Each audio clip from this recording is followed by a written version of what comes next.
আজকে সত্যের জয় হয়েছে, মিথ্যা পরাজিত হয়েছে।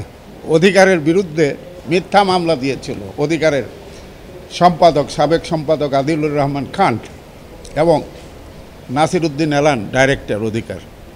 এদের বিরুদ্ধে সাইবার ট্রাইব্যুনালে 57 সাবসেকশন 2-তে মিথ্যা মামলা দায়ের করে মিথ্যাভাবে কোনো মামলার ইনগ্রেডিয়েন্টস না থাকা সত্ত্বেও তাদেরকে 2 বছর সাজা প্রদান করা হয়েছিল এবং 10,000 টাকা করে জরিমানা করা হয়েছিল। অনাদায়ে 1 মাস করে, আরও 1 মাস করে বিনাশ্রম কারাদণ্ড, কোনো এলিমেন্ট না থাকা সত্ত্বেও। উক্ত রায়ের বিরুদ্ধে আদিলুর রহমান খান এবং এলান আপিল করেছিল। সেই আপিলে আজকে রায় হয়েছে, আপিল অ্যালাউ হয়েছে, নিম্ন আদালতের রায় বাতিল হয়েছে তথা সেট অ্যাসাইড হয়েছে। আর পাশাপাশি অধিকারের যে foreign donation regulation voluntary act 1978, এটা যে অধিকার যে লাইসেন্স প্রাপ্ত ছিল ফরেন প্রজেক্ট এবং ডোনেশন পাওয়ার ব্যাপারে, এইটা রিনিউয়ালের জন্য সর্বশেষ দরখাস্ত দিয়েছিল 2014 সনে। সেই রিনিউয়াল না করে আমরা 2019 সনে আমরা রিট করেছিলাম।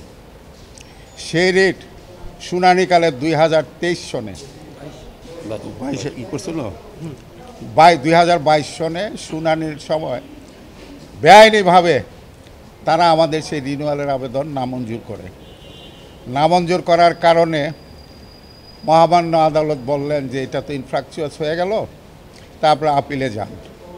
তখন আমরা আপিলে গেলাম, ওই মামলাটা ইনফ্রাকচুয়াস হয়ে গেছে, আপিলে গেলাম। আপিল নামঞ্জুর করলেন, সেই আপিলের বিরুদ্ধে আমরা রিট করি আপিলের রায়কে চ্যালেঞ্জ করে। সেই রিটে কালকে শুনানি হয়েছিল, আজকে জাজমেন্ট হয়েছে। রুল অ্যাবসলিউট হয়েছে, মহামান্য আদালত অ্যাবসলিউট করেছেন তথা এটা রিটটা মঞ্জুর করেছেন, আমাদের আবেদন মঞ্জুর করেছেন। এখন রিনিউয়ালের ব্যাপারে কোনো থাকলো না, বাধা থাকলো না। হ্যাঁ, ও যে ফরেন ডোনেশন রেগুলেশন অ্যাক্টে তো এটা লাগে, এনজিও ব্যুরোর একটা পারমিশন লাগে, লাইসেন্স থাকতে হয়। সেটা এখন আর ওইটা করলো না, তারা যে ক্যান্সেল করেছিল সেটা ইলিগ্যাল হয়ে গেল, রুল অ্যাবসলিউট হয়েছে।